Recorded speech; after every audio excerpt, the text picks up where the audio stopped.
പാലക്കാട് ജില്ലയിലാണ് വടക്കൻ loud speaker സംഘം തുടങ്ങുന്നത്. ഒരു വൈറൽ കുളത്തിന്റെ കരയിൽ നിന്നാണ്. അനങ്ങനടി പഞ്ചായത്തിലെ പ്ലാക്കാട്ടുകുളം. ഒരു പഞ്ചായത്ത് വിചാരിച്ചാൽ എന്ത് നടക്കും എന്നതിന്റെ തെളിവാണ് ഈ കുളം. പ്രിയ ഇളവള്ളി മഠം അവിടെ നിന്ന് തയ്യാറാക്കിയ റിപ്പോർട്ട്.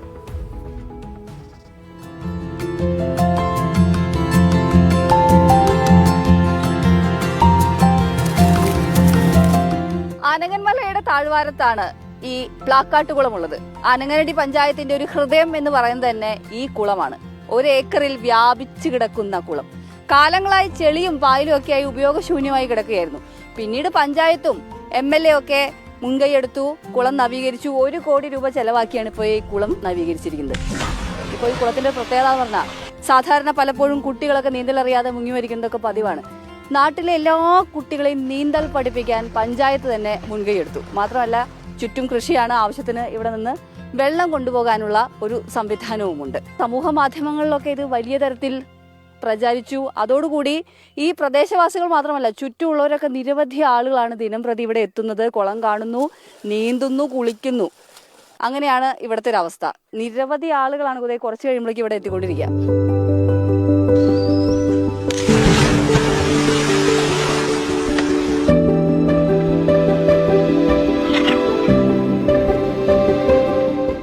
വർഷം മുമ്പാണ് കുളം ഈ തരത്തിൽ നവീകരിച്ചത്. ഇതെന്താണ് നവീകരണത്തിന് ശേഷം എന്തൊക്കെ മാറ്റങ്ങൾ ഈ പ്രദേശത്ത് ഉണ്ടായത്? പണ്ട് കാലങ്ങളിൽ 10-60 വർഷം നന്നായിട്ട് ഉപയോഗിച്ച് പിന്നീട് ജനശ്രദ്ധ ഇല്ലാതെ കുളം ആകെ കാട് പിടിച്ച് കിടന്നിരുന്ന സ്ഥലമാണ്. എന്നാൽ നിരന്തരം ആളുകളുടെ ഈ നാട്ടിലെ ജനങ്ങളുടെ ആവശ്യപ്രകാരം നമ്മുടെ പഞ്ചായത്തും നിരന്തരമായിട്ട് ഇടപെട്ടുകൊണ്ട് ഒരു വലിയ വികസന പദ്ധതി ബഡ്ജറ്റിൽ നിന്ന് 1 കോടി രൂപ ചെലവഴിച്ചുകൊണ്ട് നല്ല ഈ രീതിയിൽ കാണുന്ന രീതിയിൽ നവീകരിക്കാൻ കഴിഞ്ഞു.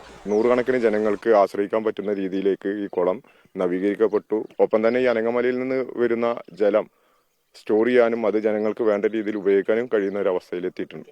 3-4 വാർഡുകൾക്ക് ഒരു വേനൽക്കാലത്ത് കടും വേനൽ വരുന്ന സമയത്ത് ഉപയോഗിക്കാൻ ഫലപ്രദമായ രീതിയിലാണ് ഇതിനെ മാറ്റിയെടുത്തിട്ടുള്ളത്. ഒരു 200ഓളം ഏക്കർ കൃഷിയിടങ്ങളിലേക്ക് വെള്ളം ലഭിക്കുന്ന ഒട്ടനവധി പാടശേഖരങ്ങൾക്ക് വെള്ളം ലഭിക്കുന്നതും അതുപോലെ തന്നെ ഈ കുളത്തിന് യഥാർത്ഥത്തിൽ ഉറക്കമില്ല എന്നാണ് അറിയാം. കാരണം അതിരാവിലെ ഒരു പുലർച്ചെ ഈ കുളം ഉണരും. കാരണം 12 മണി വരെയൊക്കെ ഇതിൽ കുളിക്കാനും നീന്താനും ഒക്കെ.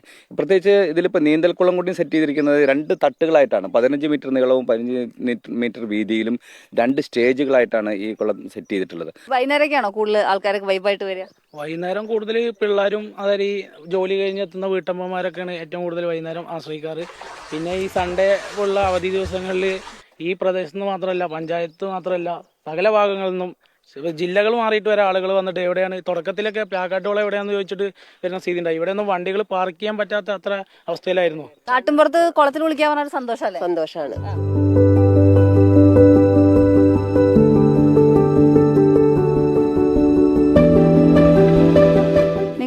അങ്ങോട്ട് വരണോ? അല്ല, നിങ്ങള് സ്ഥിരമായിട്ടേ ഇവിടെ നീന്താനൊക്കെ വരാറുണ്ടോ? എങ്ങനെയുണ്ട് ഇവിടുത്തെ ഒരു ഇത്? അടിപൊളിയല്ലേ? നമുക്ക് എപ്പോഴും നീന്താ കുളിക്കാനായിട്ട് നല്ലൊരു കുളം പഞ്ചായത്ത് ഉണ്ടാക്കിയിട്ടുണ്ട്. ഈ കുളത്തിന്റെ ഒരു പ്രത്യേകത എന്ന് പറഞ്ഞാൽ ഇതിന്റെ കരക്കെത്തിയ ആരും ഒന്ന് ഇറങ്ങി ചാടി നീന്തി കുളിച്ചിട്ടേ കയറൂ എന്നുള്ളതാണ്.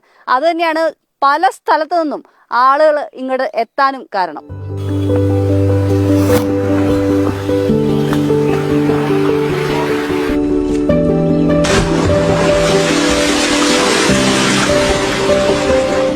അനങ്ങനടി പഞ്ചായത്ത് ചുറ്റുമുള്ള പ്രദേശത്തിന് മുഴുവൻ മാതൃകയാവുകയാണ്. അപ്പോൾ ആ ലൗഡ് സ്പീക്കർ നീന്തിക്കഴിഞ്ഞ് മറ്റൊരു പ്രദേശത്തേക്ക് പോകും.